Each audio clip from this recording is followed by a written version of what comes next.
पोंगल आलमी त्यौहार बन चुका है। तमिल बरादरी के साथ त्यौहार मनाना एजाज।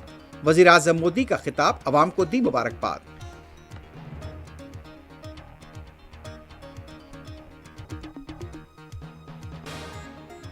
ऑपरेशन सिंदूर हिंदुस्तान के अज़्म और तहम्मुल का बेहतरीन मुजाहरा। मुसल्लह फौज और जवानों की पेशावराना महारत का कास था।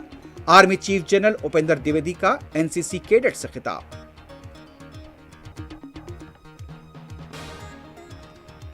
संभल के पुरतशद्दुद वाक़यात के दौरान फायरिंग के वाक़े के सिलसिले में पुलिस के ओहदेदारों के खिलाफ एफआईआर दर्ज करने अदालत का हुक्म।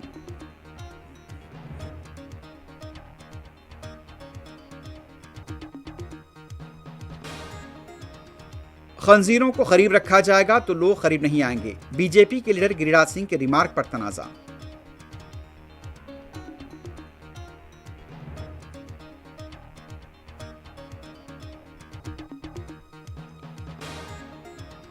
तेलंगाना के वजीर कोमटिरेड्डी वेंकट रेड्डी के खिलाफ रिपोर्ट नष्ट होने पर तेलुगु चैनल एनटीवी के सहाफी गिरफ्तार। बीआरएस लीडर हरीश राव ने डीजीपी से किया राब्ता।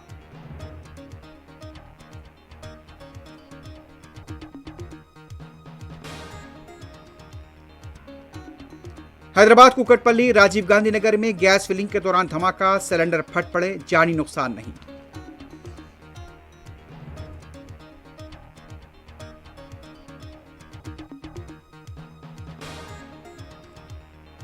ईरान में हुकूमत मुखालिफ मज़ाहिरीन को अमरीकी सदर ट्रंप की हिमायत। यूनिवर्सिटीज और इदारों पर कब्जा करने का मशवरा, कहा मदद आ रही है।